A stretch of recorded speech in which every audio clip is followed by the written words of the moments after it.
Karachi university ने आज जो है अपना एडवर्टाइजमेंट फाइनली अखबार में दे दिया है। और कराची यूनिवर्सिटी के जो एडमिशन्स हैं वो स्टार्ट हो गए हैं। मंडे से आप जो है वो इसको स्टार्ट कर सकते हैं, ठीक है। अच्छा जी, आज मैं आपको सिर्फ ये बताऊंगा कि केयू के एडमिशन्स किस तरह होंगे, कौन कौन सी फील्ड्स में आप टेस्ट बेस हैं।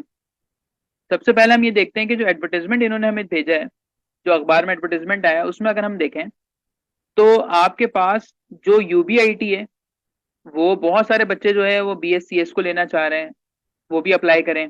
इसमें मेडिकल वाले भी अप्लाई कर सकते हैं, मेडिकल वाले जी वो डीपीटी के लिए भी जा सकते हैं। इसी तरीके से बहुत सारी फील्ड्स के लिए, तो ये आप जो है वीडियो को रोक के आप इसका स्क्रीनशॉट ले लीजिएगा या मुझे मैसेज कर दीजिएगा, मैं आपको इसकी पिक्चर भेज दूंगा। तो ये वाला मामला है। अच्छा, केयू के अंदर इंजीनियरिंग जो है ना वो बेटा एक ही है। वो बीई की जो आपको जिसमें डिग्री मिलती है ना, वो सिर्फ और सिर्फ आपको केमिकल इंजीनियरिंग, बाकी सारा बीएस होता है। ठीक है, ये याद रखिएगा। अब डिटेल्स में आपको बताऊं कि बहुत सारे बच्चे मुझे मैसेज करें कि सर हमने प्रोफाइल बनाई संडे को यानी आज के दिन, तो नहीं बन रही। तो बेटा ये स्टार्ट मंडे से होगा। और मंडे को भी प्रेफरेंस आप दें शाम को करने की ना, क्योंकि इनिशियली ना इसमें ग्लिच बहुत आते हैं सॉफ्टवेयर के, तो उसमें बहुत ज्यादा इश्यूज होते हैं। जिनके पास सीएनआईसी अवेलेबल नहीं है वो अपने बेफॉर्म के थ्रू कर लें, लेकिन सीएनआईसी बनने के लिए दे दें अभी। टेस्ट की जो डेट अभी इन्होंने रखी है वो 26 नवंबर रखी है, ठीक है। विच मीन्स के एक महीना है आपके पास टेस्ट की तैयारी के लिए। और फॉर्म सबमिशन की जो डेट है वो 8 नवंबर है आपके पास। और फीस जो ये चार्ज कर रहे हैं इस बार वो 4,000 है, ठीक है। ये तो बेसिक आपके पास इन्फॉर्मेशन। अब देखते हैं कि लास्ट ईयर की जो क्लोजिंग है, ये दिसंबर 2022 की जो क्लोजिंग लिस्ट है मेरे पास, इसके हिसाब से अगर हम देखें तो जो मेजोरिटी ऑफ द स्टूडेंट है वो जाना चाह रहे हैं जी किसमें, सीएस डिपार्टमेंट में, ठीक है। वो जाना चाह रहे हैं जी बीएससीएस में और बीएसएसई सॉफ्टवेयर में। इन दोनों की जो परसेंटेज है वो 83 और 85 है। अब अगर ये क्लोजिंग आगे पीछे भी होती है तो आप इसे +-1 रखें बस। मतलब ज्यादा चेंज नहीं होगा इसमें। इसमें A1 ग्रेड ही वाला बच्चा जाएगा। तो अगर आपका A1 ग्रेड है तो आप इसको प्रायोरिटी दें, नहीं है तो फिर आप इवनिंग में ट्राई कीजिएगा। सही है। तो अपनी अपनी परसेंटेज के हिसाब से आपको ना 5 डिपार्टमेंट डालने होते हैं, सही है। आपको 5 डिपार्टमेंट डालने हैं। उस 5 में अपनी प्रायोरिटी रखिएगा, जो ऊपर वाला रखेंगे वो ज्यादा प्रायोरिटी होनी चाहिए, फिर लीस्ट प्रायोरिटी।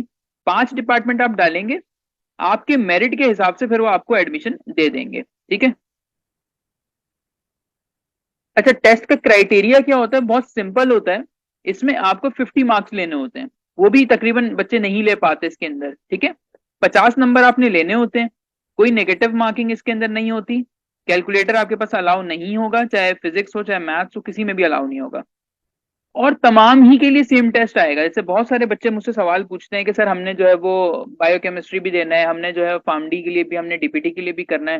तो टेस्ट केयू का एक ही आता है आपके पास, और इसके अंदर दो सेक्शंस जो है वो हर बच्चा देता है, एक इंग्लिश और एक जीके।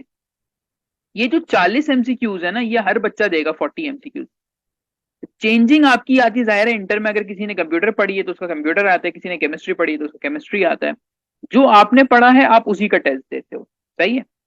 तो अगर कोई स्टूडेंट सिर्फ इंग्लिश और जीके अच्छा कर ले, क्योंकि ये तैयार किए जा सकते हैं, इंग्लिश जीके अच्छा कर ले तो आप ऑलमोस्ट आराम से टेस्ट क्लियर कर सकते हो, कोई आपको मसला नहीं होगा। और जो बच्चे फेल होते हैं वो यूजुअली फेल भी इसी वजह से होते हैं कि उनके यही दो सब्जेक्ट तैयार नहीं होते। ठीक है जनाब। अच्छा, इसके बाद क्या होगा।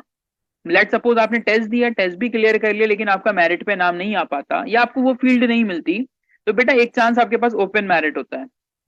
कुछ डिपार्टमेंट कराची यूनिवर्सिटी के अंदर ओपन मेरिट के ऊपर होते हैं, विच मींस सिर्फ आपकी परसेंटेज देखी जाती है इंटर की, आपको टेस्ट नहीं देना पड़ता। ठीक है, नो टेस्ट। यहाँ पे लिख देता हूँ ताकि आपको एक आइडिया रहे। ओपन मेरिट में टेस्ट नहीं देना पड़ता, सिर्फ आपकी इंटर की परसेंटेज देखी जाती है, ठीक है।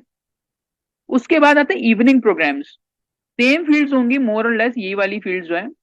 अब जब ये इवनिंग में आएंगी तो इनकी परसेंटेजेस कम हो जाती हैं, बिकॉज इवनिंग में मेजोरिटी स्टूडेंट्स एडमिशन नहीं लेते due to timing, due to security concerns, बहुत सारे मसले आते हैं इवनिंग के अंदर ना। पढ़ने वाले पढ़ रहे हैं लेकिन इवनिंग प्रोग्राम्स को स्टूडेंट्स फर्स्ट प्रेफरेंस नहीं रखते। तो ये आएगा आपके पास, ठीक है। सो ये एक बेसिक डिटेल्स थी सारी, वो मैंने आपको बता दी हैं। अच्छा, अब इसके लिए कि एक महीने में हम प्रिपरेशन जो है वो करवा रहे हैं आपको। इसमें रिकॉर्डेड कोर्स भी होगा, इसमें मॉक टेस्ट भी है, हमारे पास पूरा पैनल है। और जूम के थ्रू आपकी जो है वो क्लासेस हुआ करेंगी।